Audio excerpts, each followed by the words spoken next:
এই সংসারে প্রত্যেকটা জিনিসের নিজস্ব একটা বিশেষত্ব আছে, আর তার বিশেষত্বর জন্যই তাকে বিশেষ গুরুত্ব দেওয়া হয়। যদি কথা বলি অস্ত্রের, যেমন তরোয়াল, তরোয়াল নির্মাণ করা হয়েছে রক্ষার জন্য। কত তাড়াতাড়ি সে সামনে উপস্থিত শত্রুকে নিধন করতে পারে। এবার এই তরোয়ালের কোন গুণটা দেখা প্রয়োজন? সেটার ধার। সেই বস্তুটি নয় যার মধ্যে এই তরোয়াল রাখা হয়। সেইভাবেই যদি আমি কথা বলি বাণের, তাহলে এটা প্রয়োজনীয় নয় যে সেই বাণ কতটা তীক্ষ্ণ, কতটা বলশালী। এটা দেখা প্রয়োজন যে তার আকারটা কেমন। সে কি বাতাস ভেদ করে নিজের লক্ষ্যে পৌঁছতে পারবে? সেটা বেশি গুরুত্বপূর্ণ, সেই জায়গাটা নয় যেখানে সেই বাণ রাখা হয়। ঠিক সেইভাবেই যদি আপনি কোনো মানুষেরই মূল্য বুঝতে চান, তাকে পরখ করে দেখতে চান, তাহলে তার জাতি, তার ধর্ম, তার রূপ, তার আকার, সেগুলো দেখে তাকে পরখ করতে চেষ্টা করবেন না। তাকে পরখ এই সব কিছুর ভিত্তিতে করবেন না। তার স্বভাবটা দেখুন, তার গুণ দেখুন, তার প্রতিভা দেখুন, তার কর্ম দেখুন, কারণ এটাই সেই ব্যক্তির আসল পরিচয়, এটাই হলো তার অস্তিত্ব। যখনই আপনি কোনো নর্তককে শ্রেষ্ঠ নৃত্য প্রদর্শন করতে দেখেন, তখন আপনি কিন্তু এটা ভাবেন না যে সে কোথা থেকে এসেছে, সে কি খায়, ওর বন্ধু বান্ধব কারা।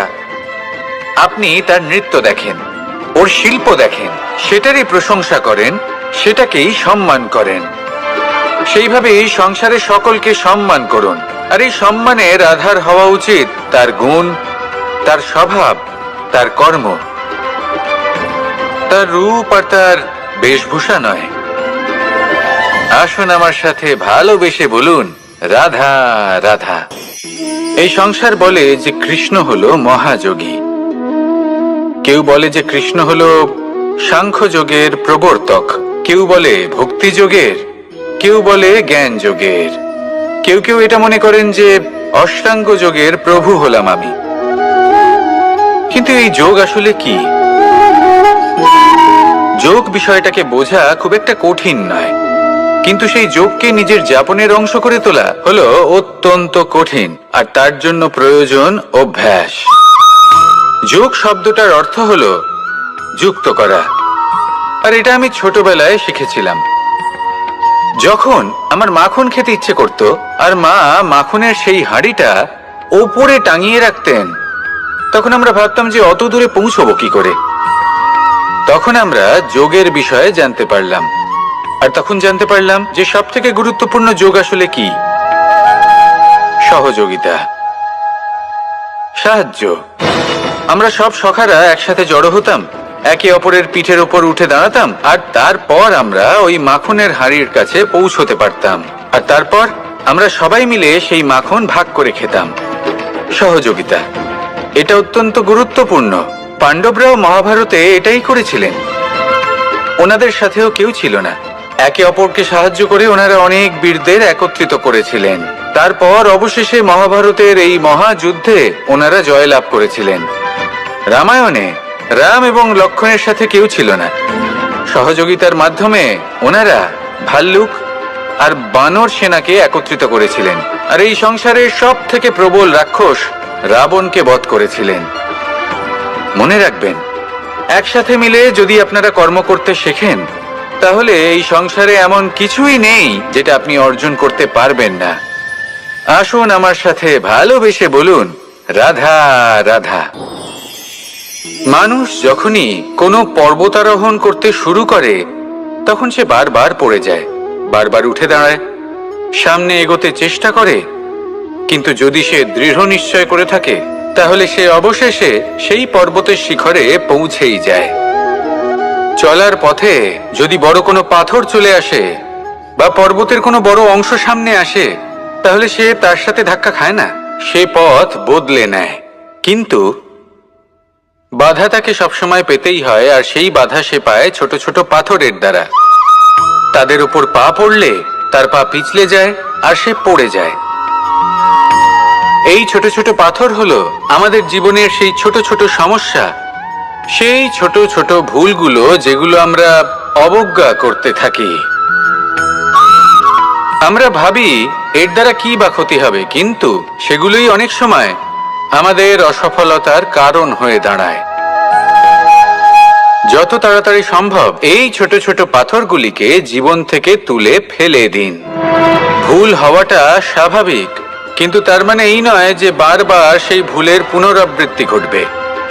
ভুলটা বুঝুন, সেটা স্বীকার করুন আর সেটা শুধরে নিন। যখন আপনি এটা করতে শিখবেন, তখনই খুব তাড়াতাড়ি আপনি সেই শিখরে পৌঁছতে পারবেন। আর যখন পৌঁছে যাবেন, তখন এই মন প্রসন্ন হয়ে বলবে, রাধা রাধা। সূর্য এই সংসারকে আলো প্রদান করে। সূর্যের মনে যদি নিজের তেজের জন্য অহংকার জন্ম নেয়, তখন তার অহংকার ভঙ্গ করে মেঘ। সূর্যের আলো পূর্ণরূপে ঢেকে দেয়। মেঘের মনে যদি নিজের গতি নিয়ে অহংবোধ জন্ম নেয়, তাহলে মেঘের অহংকার ভঙ্গ করে পর্বত। মেঘের গতি অবরুদ্ধ করে দেয়। এবার যদি পর্বত নিজের নিশ্চলতা নিয়ে অহংকার করে, তাহলে সেই অহংবোধ ভঙ্গ করে একটি মূষক। সেই বিশাল পর্বতে একটি ছিদ্র করে দেয়। এবার যদি মূষকের নিজের মনে অহংবোধ জন্ম নেয়, তাহলে জল তার অভিমান ভঙ্গ করে, সেই ছিদ্র দিয়ে প্রবেশ করে। আর যদি জলের মনে অহংবোধ জন্ম নেয়, তখন মানুষ বাঁধ নির্মাণ করে তার গতিপথ রুদ্ধ করে, জলের অহংকার ভঙ্গ করে। আর যদি মানুষের মনে অহংকার জন্ম নেয়, তখন সূর্য নিজের তাপ দ্বারা মানুষের অহংকার ভঙ্গ করে। এই সংসারে অহংকার প্রদর্শন করার কোনো প্রয়োজন নেই। আমাদের সবার মধ্যেই কিছু বিশেষ গুণ আছে, আর সবার মধ্যে কোনো না কোনো দোষও আছে। এই প্রকৃতি আমাদের কি শিক্ষা দেয়? কেউ একে অপরের সাথে লড়াই করে না, একে অপরের জন্য বাধা সৃষ্টি করে না, শুধু নিজের কর্ম করে। সূর্য নিজের প্রকাশ দ্বারা বনস্পতি এবং গাছপালাকে জন্ম দেয়। মেঘ বর্ষা সৃষ্টি করে লুপ্ত হয়ে যায়, আবার নির্মিত হয়। পর্বতের সেই নিশ্চলতা সেই বর্ষাকে একটা দিশা প্রদান করে, আর তারপরে তা ধারা হয়ে প্রবাহিত হয়ে যায়। এইসব কি? এইসব একটা সম্পর্ক, একটা চক্রের মতো। সবাই একসাথে নিজের কর্ম করে, তাই এই চক্র আবর্তিত হয়। এটা আমাদেরও করতে হবে, একসাথে মিলে কাজ করতে হবে।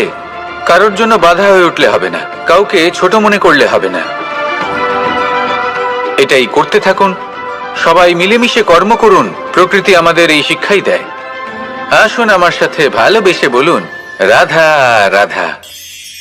আপনি কখনো পলাশ ফুল দেখেছেন? কি সুন্দর দেখতে, লাল রক্তবর্ণ, উজ্জ্বল, কিন্তু এতে কোনো সুগন্ধ নেই। সেই জন্য ওকে শুধু চোখ ভরে দেখতে ইচ্ছে করে। দেখবেন তাকে কিন্তু পুজোতে ব্যবহার করা হয় না, এই ফুল দিয়ে মালা বানানো হয় না। সেরকমই আমাদের জীবনে এমন অনেক ব্যক্তি রয়েছেন যাদেরকে সম্মান অর্জন করতে হয়। যদি আপনি কোনো উচ্চ বংশে জন্ম নিয়ে থাকেন এবং আপনার কাছে সবকিছু থাকে, ধন ঐশ্বর্য থাকে, সবকিছু আপনি আগে থেকেই পেয়ে গেছেন, তাও কিন্তু এই সংসার আপনাকে সম্মান দেবে না। ততক্ষণ পর্যন্ত দেবে না যতক্ষণ না আপনি নিজের অন্তরে গুণ জাগ্রত করছেন, শ্রেষ্ঠ কর্ম করছেন, নিজের অন্তরে ইতিবাচক মনোভাবের এই সুবাস জাগ্রত করছেন। যদি এসব কিছু করেন, তাহলেই এই সংসার আপনাকে সম্মান দেবে। এবার এটা আপনার উপরে নির্ভরশীল যে আপনি কি পলাশ ফুলের মতো হতে চান, নাকি অন্য কোনো ফুল হয়ে উঠতে চান যার সুবাস আছে, যে নিজের সুবাস এই সারা পৃথিবীতে ছড়িয়ে দেয়। আসুন আমার সাথে ভালোবেসে বলুন, রাধা রাধা। মানুষের 6টি বড় শত্রু রয়েছে, আর এরা অন্য কোথাও নয়, বরং মানুষের অন্তরেই বাস করে। এই 6টি শত্রু হলো কাম, ক্রোধ, মোহ, লোভ, ঈর্ষা আর অহংকার। কিন্তু এরা কি চিরকাল আপনার শত্রু হিসেবেই থেকে যায়? এদেরকে নিজের বন্ধু করে তোলা কি সম্ভব নয়? ভেবে দেখুন না, এবার যদি কথা বলি কাম নিয়ে, অর্থাৎ কামনা করা, তাহলে মানুষ যদি জীবনে কামনা করতে থাকে তাহলে সন্তোষের অনুভূতি লাভ করতে পারে না। কিন্তু এই কামনাই মানুষের বন্ধু হয়ে উঠতে পারে। কিভাবে?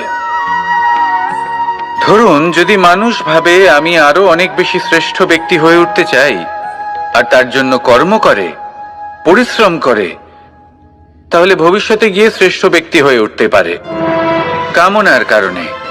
অর্থাৎ এই কামনাই ওর বন্ধু হয়ে ওঠে।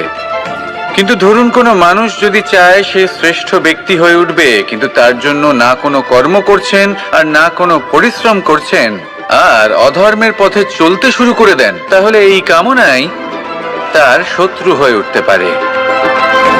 এবার যদি এই কামনাকে নিজের বন্ধু করে তুলতে হয়, তাহলে নিজের নির্বাচনে বিচক্ষণ হতে হবে, নিজের মস্তিষ্কের উপর নিয়ন্ত্রণ রাখতে শিখতে হবে। সেটাই করুন আর আমার সাথে ভালোবেসে বলুন, রাধা রাধা। আজ আমরা মানুষের আরো একটি শত্রুর বিষয়ে কথা বলবো, যার নাম হলো লোভ।